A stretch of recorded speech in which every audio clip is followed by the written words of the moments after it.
주의 피로 이룬 샘물 참 깊고 넓도다. 구원하는 그 신능력 다 찬송할지라. 찬송하세 주의 보혈 그 샘에 지금 나가 죄의 깊이 빠진 이 몸 그 피로 씻어 맑히네.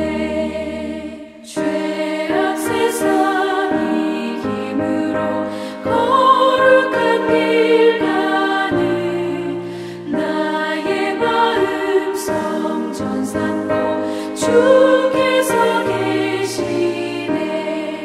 찬송하세 주의 보혈 그 샘에 지금 나가 죄의 깊이 빠진 이 몸 그 피로 씻어 맑히네.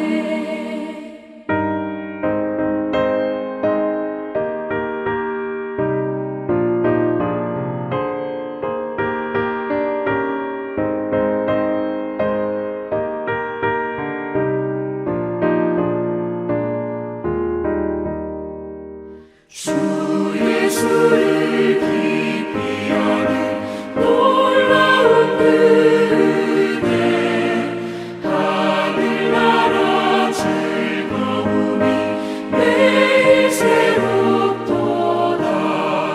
찬송하세 주의 보혈 그 샘에 지금 나가 죄의 깊이 빠진 이 몸 그 피로 씻어 맑히네.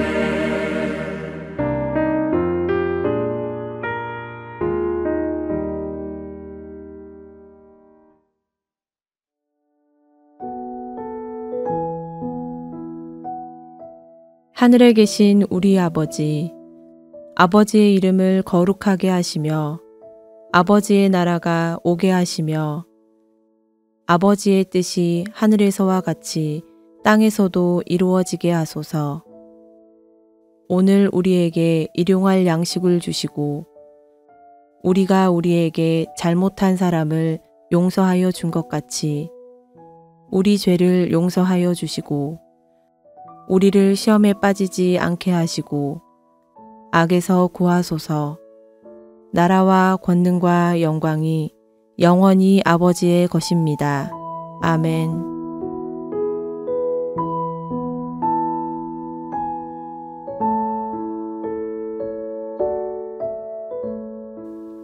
이때 제자들이 돌아와서 예수께서 여자와 말씀하시는 것을 이상히 여겼으나 무엇을 구하시나이까? 어찌하여 그와 말씀하시나이까? 묻는 자가 없더라.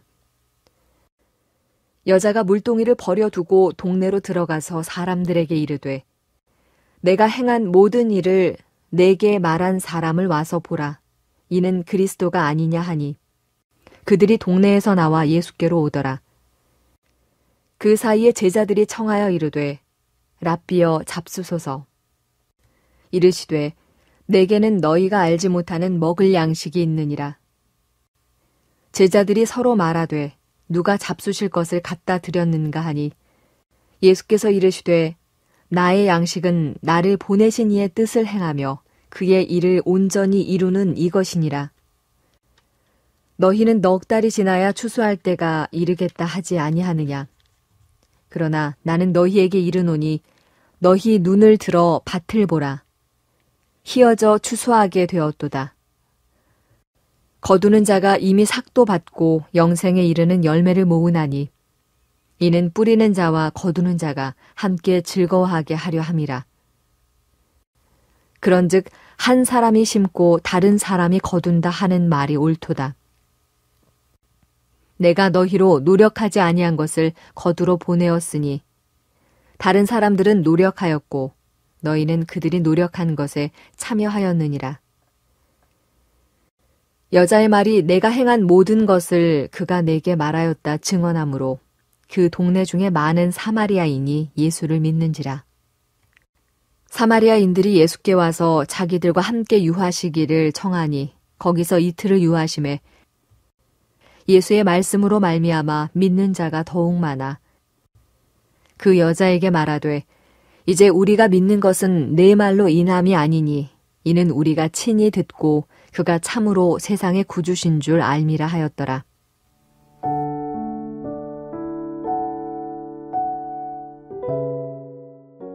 오늘 본문은 예수님의 행동을 이상하게 여기는 제자들의 반응으로 시작합니다. 제자들이 이상하다고 생각한 예수님의 행동은 예수께서 여자와 말씀을 나누신 것입니다. 유대인 남성이, 그것도 선생님, 랍비로 불려지던 예수께서 여인과, 그것도 유대인들이 상종하기 싫어했던 사마리아 지역의 여인과 대화를 나눈다는 거, 이거는 일반적인 장면은 아니었습니다. 그래서 제자들은 예수님을 이상하게 여겼습니다. 왜 예수님은 이상하게 보이는 행동을 했을까요? 예수님이 여인과 대화를 하시고 그 여인이 어떤 반응을 보이는지, 그 여인의 반응으로 마을 사람들은 또 어떤 반응을 보였는지, 이걸 보면 예수께서 왜 그렇게 행동하신 것인지를 알 수 있습니다. 이상하게 여김을 감수하시면서 사마리아 땅에 또 여인에게로 다가가셨던 예수님은 오늘 이 땅에, 그리고 우리에게도 다가오셨습니다.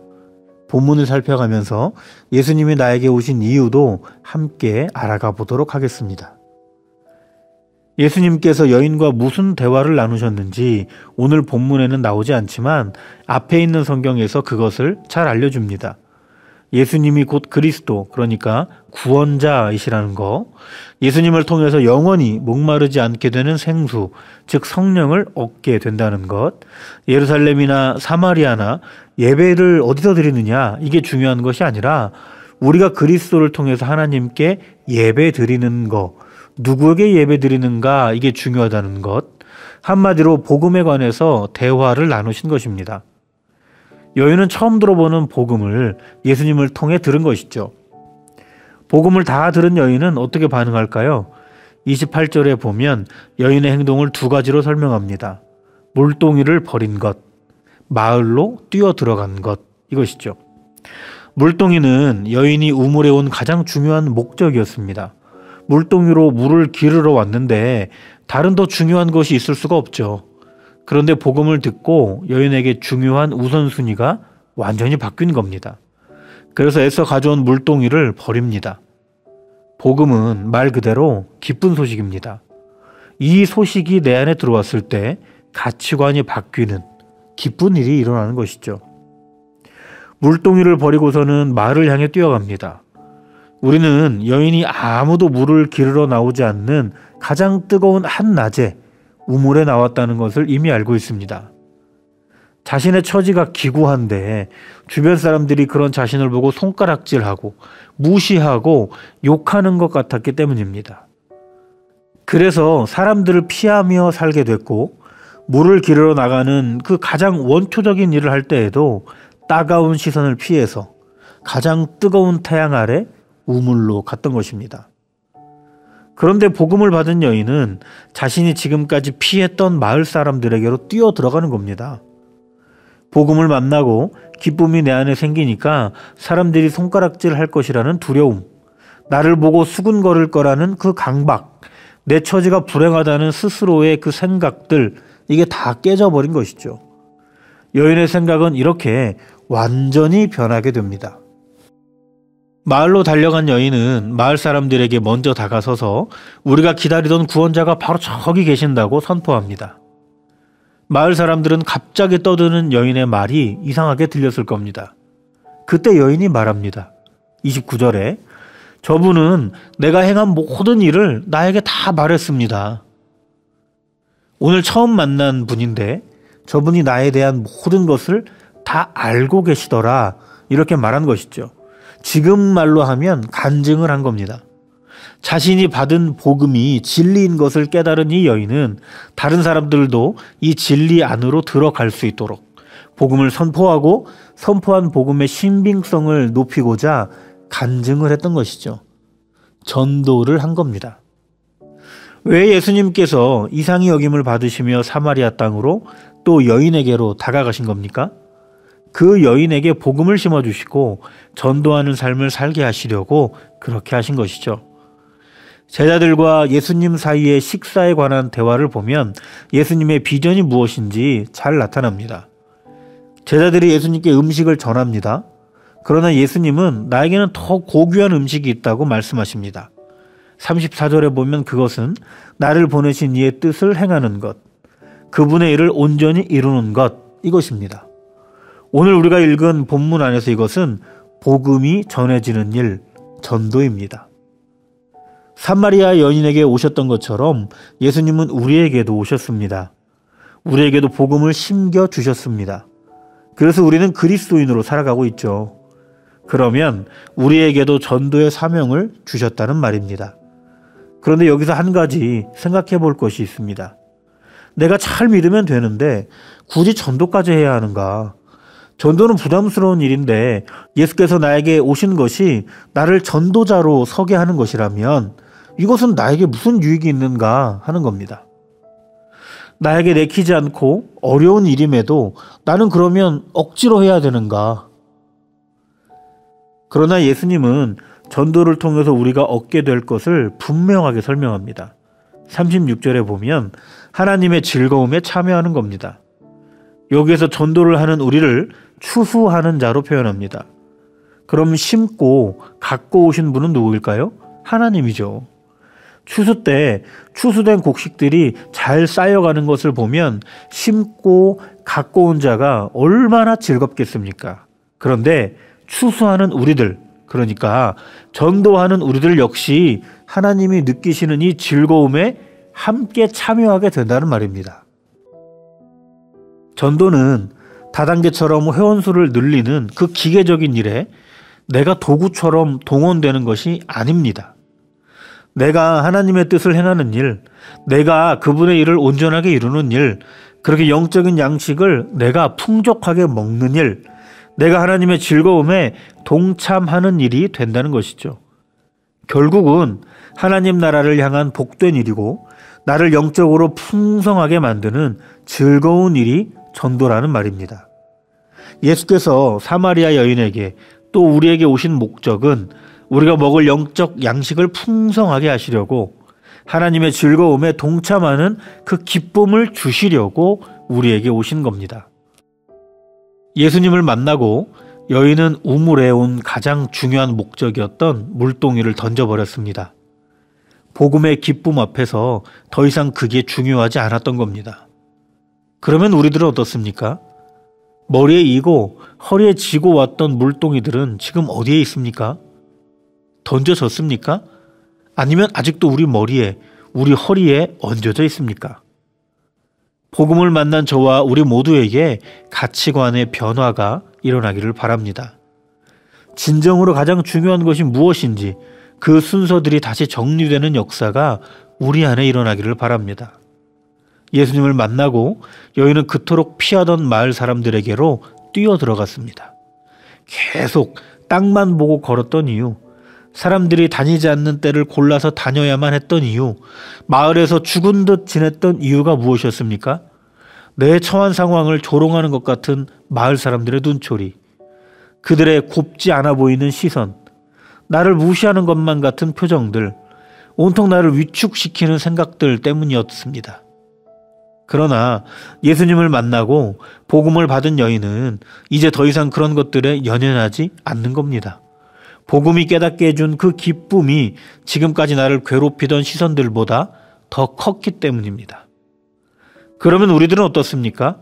뒷걸음질 치게 만들었던 그 마을 속으로 우리는 들어가고 있습니까? 여인은 뛰어들어갔는데 나는 걸어서라도 그곳을 향해 가고 있습니까? 모든 악한 것들로부터 나를 건져주신 그 진리의 복음을 내가 받았습니다. 저와 우리 가운데 복음의 진리가 주는 담대함이 일어나기를 바랍니다. 35절에서 예수님은 밭을 보라고 말씀합니다. 곡식이 다 익어서 추수할 때까지는 몇 달이 더 남았습니다. 그러나 예수님은 영적으로 다시 보라 말씀합니다. 밭들의 곡식이 다 익은 것이 영적인 눈으로 보면 보이지 않느냐 하는 것이죠. 이게 무슨 말입니까? 전도할 때가 앞으로 나중이 아니라 바로 지금이다 라고 말씀하는 겁니다.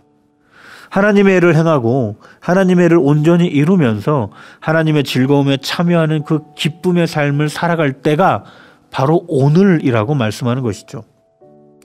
오늘 우리가 살아갈 삶의 자리를 영의 눈으로 다시 바라보시길 바랍니다.